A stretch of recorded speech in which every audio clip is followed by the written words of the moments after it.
Welcome everybody to a new episode of the Hypeal Podcast. Today we are with Giuseppe Giorlando, another Italian as me, as Marco, and as Andrea, and we will discuss what he have done in his life and what he achieved.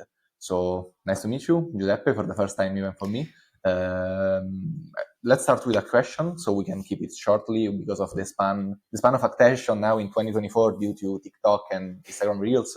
It's super low. Can you tell me in a couple of lines how did you get in the e-commerce world coming back in, I don't know, maybe 10 years ago? So, first of all, thank you, Carlo, for having me. So, it's great to be here. So, of course, we are both Italian, so excuse. So, just sorry for the spaghetti accent to everyone. So, how I got to e-commerce? Good question. So, I got to e-commerce actually in my first corporate job as an intern. My first, let's say, experience e-commerce was when I moved from Strasbourg to Amsterdam to work to a company, maybe you will know, it's called Heineken.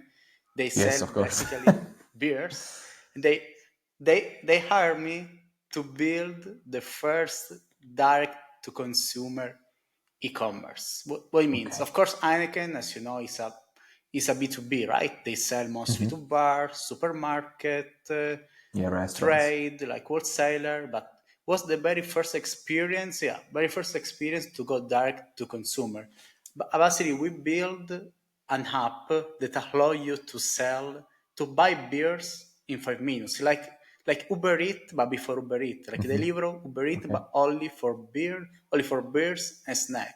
Starting in Amsterdam, Netherlands, we expand in Egypt, Malaysia, in many emerging markets. At the time, we used not to advertise any platform, but of course was many years ago. We use Magento and Salesforce Commerce Cloud. So I started to kind Okay. of project management technical position. After that, I really love e-commerce, but I switched to the black side, the dark side of the business, sales. I joined Okay. Salesforce. I moved to Dublin. I was working for many Salesforce products, but including also Salesforce Commerce Cloud. After this, I lead BigCommerce, one of the main, let's say, SaaS, Cool. software as a service e-commerce platform in the world. I was one of the country leader for the Italian market. So I've been working in e-commerce, but mostly in the, let's say, technology side of the e-commerce.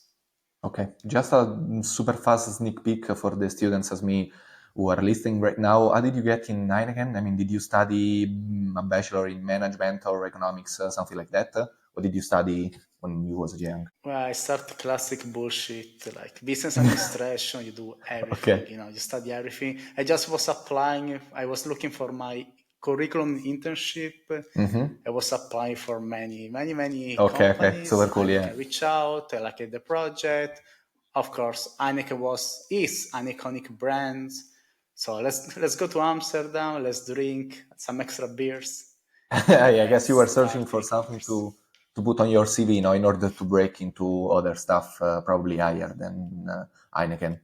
Super Yeah, cool. exactly. Let's deep into the main topic of the e-commerce. I mean, when you started and with your experience, how do you make customers come back to your store today? Because in my opinion, the market of e-commerce is super concentrated, so it's pretty hard, to beat the competition. It's pretty easy to lose actually your customer, the churn rate and all of that kind of stuff. Do you have some suggestions or some tips and tricks in order to, make customers love your e-commerce? Yeah, I totally agree that now, like lifetime value of a customer, Mm-hmm. so returning customer are super important, are key because nowadays acquire new business is much more costly than before.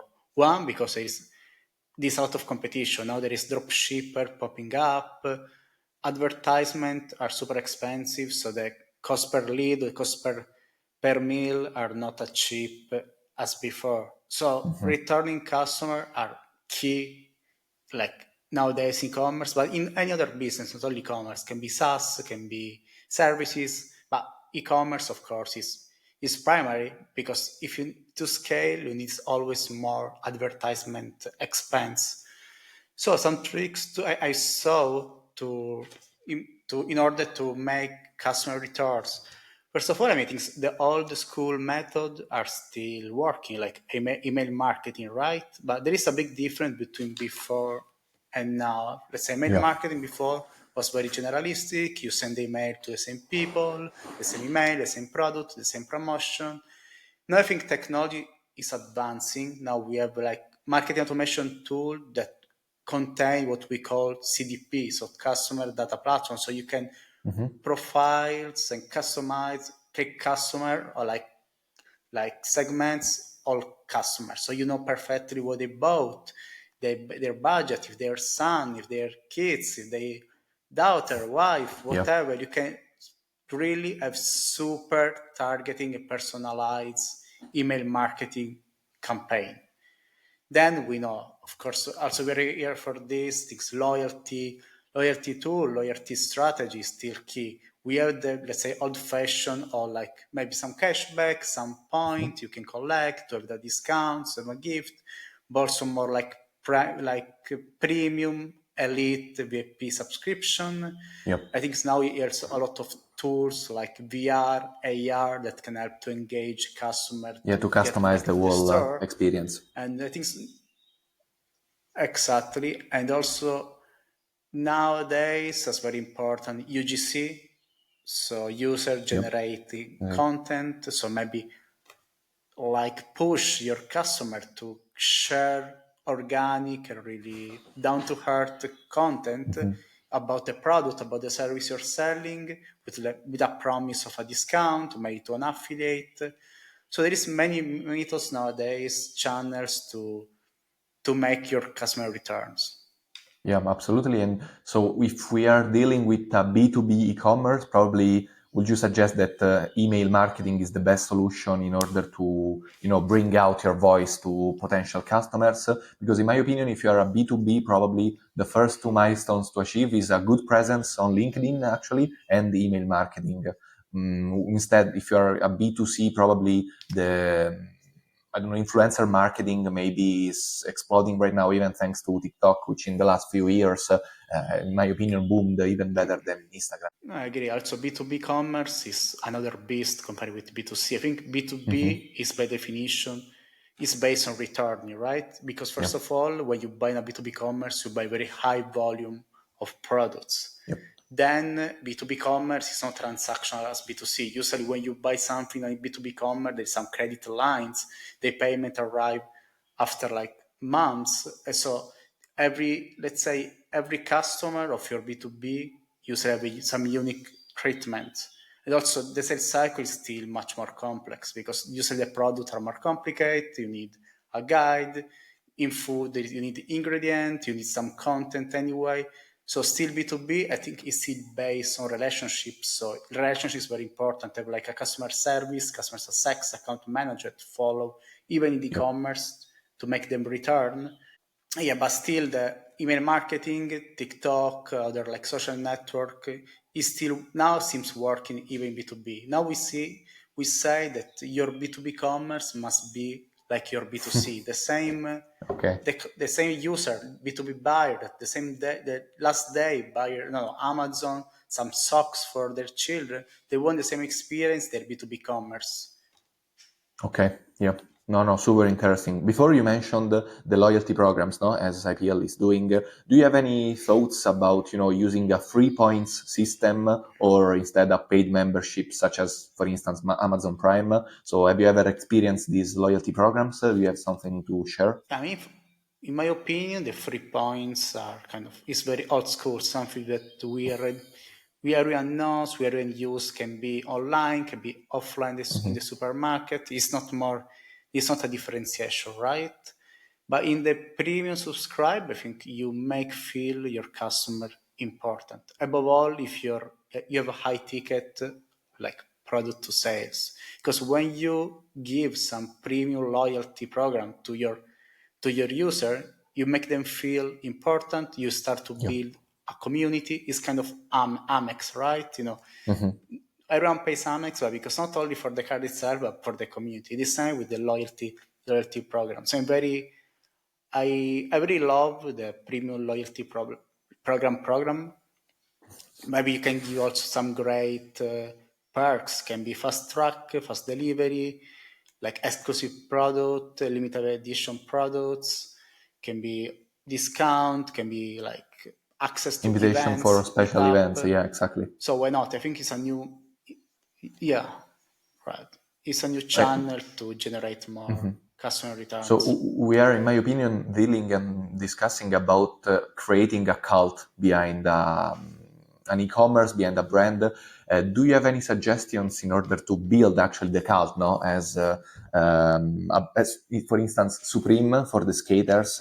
Something like where you think about it, you can already imagine your ideal buyer, your ideal customers, and yeah.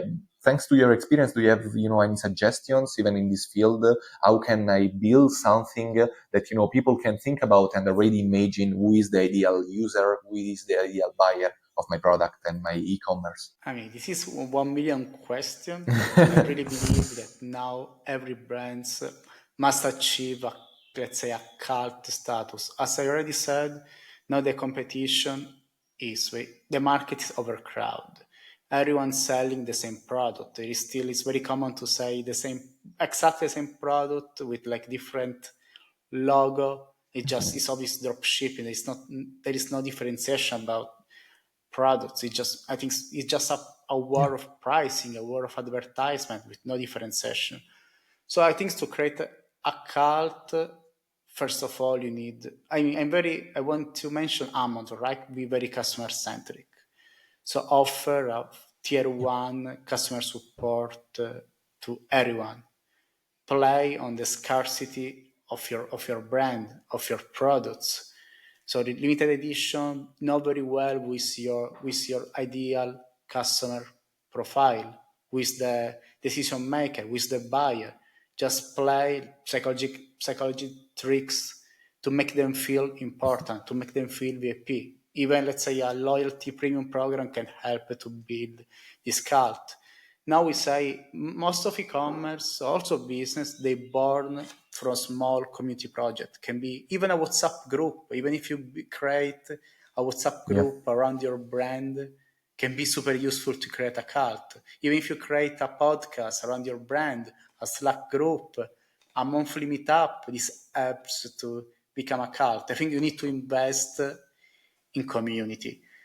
What I say is that with the AI world, AI generation, everything AI can do everything, right? Can do content, can do campaign, can do outbound.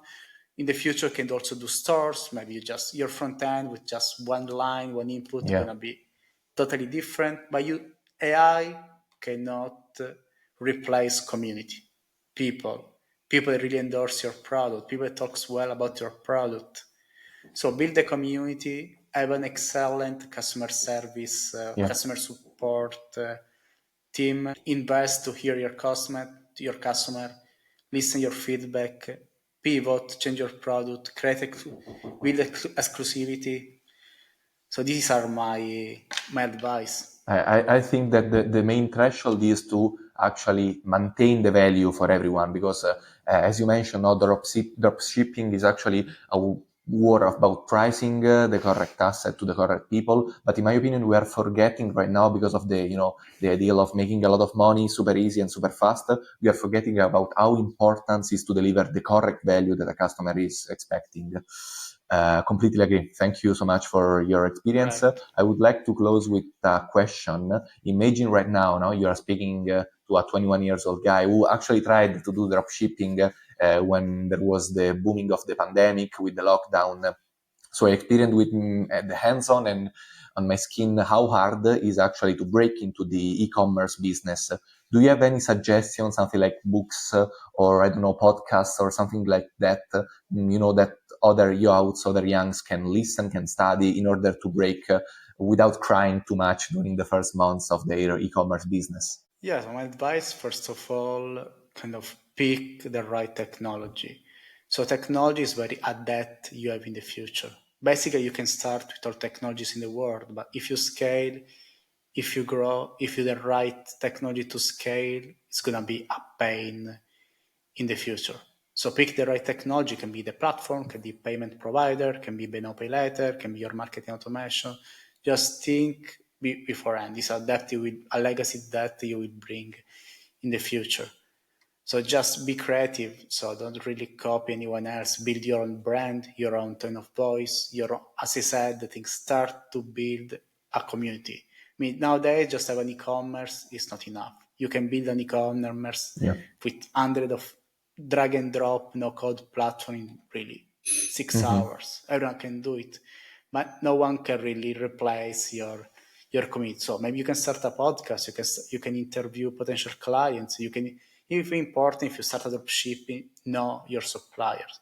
You need to go to China, interview the suppliers. Just make sure that you're picking the best. Absolutely. Giuseppe, thank you so much for this super valuable, in my opinion, conversation. From this episode, actually, it's all by my side. I don't know if you have any other things to say, to add. In my opinion, super valuable. As I said before, I will study the whole recording this afternoon. Thank you so much for being here, and welcome to the Hypeal community. Thank you, Carlo. Thanks for inviting me, and see you in the next episode. Yeah. Ciao. Goodbye.